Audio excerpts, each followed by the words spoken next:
Completely land locked ആയിട്ടുള്ള ഒരു country. ആ കൺട്രിയിലെ ഒരു ബീച്ച്, അതാണ് നിങ്ങളീ കാണുന്നത്. എന്താണ് ലാൻഡ് ലോക്ക്ഡ് കൺട്രി? ഇന്ത്യയുടെ കാര്യം പറയുകയാണെങ്കിൽ ഇന്ത്യ ഒരു പെനിൻസുലാർ കൺട്രിയാണ്. പെനിൻസുലാർ കൺട്രി എന്ന് പറയുന്നത് ഇന്ത്യയുടെ 3 ഭാഗത്തും കടൽ വരുന്നു.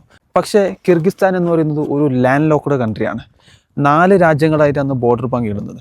ഉസ്ബെക്കിസ്ഥാൻ, കസാക്കിസ്ഥാൻ, തജിക്കിസ്ഥാൻ, ചൈന എന്നീ 4 രാജ്യങ്ങളായിട്ട് ബോർഡർ പങ്കിടുന്ന കടലുമായിട്ട് യാതൊരു ബന്ധവുമില്ലാത്ത ഒരു രാജ്യമാണ് കിർഗിസ്ഥാൻ.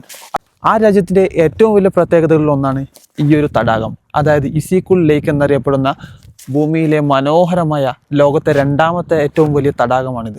ഈ ഒരു തടാകത്തിൻ്റെ പ്രത്യേകത പറയുകയാണെന്ന് വെച്ചാൽ ലോകത്തിലെ തന്നെ 2ാമത്തെ ഏറ്റവും വലിയ പർവ്വത തടാകം. സമുദ്രനിരപ്പിൽ നിന്ന് ഏകദേശം 1607 മീറ്റർ ഉയരത്തിലാണ് ഇത് സ്ഥിതി ചെയ്യുന്നത്. ഇതിൻ്റെ പേരെന്ന് പറയുന്നത് ഇസിക്കുൾ ലേക്കാണ്. ഇസിക്കുൾ ലേക്ക് എന്ന് വെച്ചാൽ ഈ നാട്ടുകാർ അതിനങ്ങനെ പേരിടാൻ കാരണം ചൂടുള്ള തടാകമാണ്. ശരിക്കും ഇത് ചൂടുള്ള വെള്ളമൊന്നുമല്ല, പക്ഷേ അതായത് ഏറ്റവും പീക്ക് വിൻ്ററിൽ പോലും ഈ ഒരു തടാകം ഫ്രീസ് ആവില്ല. അതാണ് ഇതിൻ്റെ പ്രത്യേകത.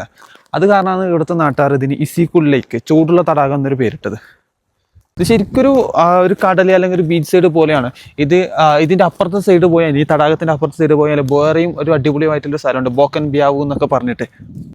ഈ തടാകം ഈ ഒരു രാജ്യത്തിൻ്റെ ബയോസ്ഫിയർ റിസർവ് എന്നൊക്കെ പറയപ്പെടുന്നു. അപൂർവയിനം പക്ഷികളും മീനുകളൊക്കെ ഈ ഒരു ഏരിയയിൽ കാണപ്പെടുന്നു എന്നെല്ലാം പറയപ്പെടുന്നു. അത് കാരണമായിട്ട് യുനെസ്കോയുടെ ഒരു പ്രത്യേക അംഗീകാരമൊക്കെ ഈ ഒരു തടാകത്തിന് കിട്ടിയിട്ടുണ്ട്.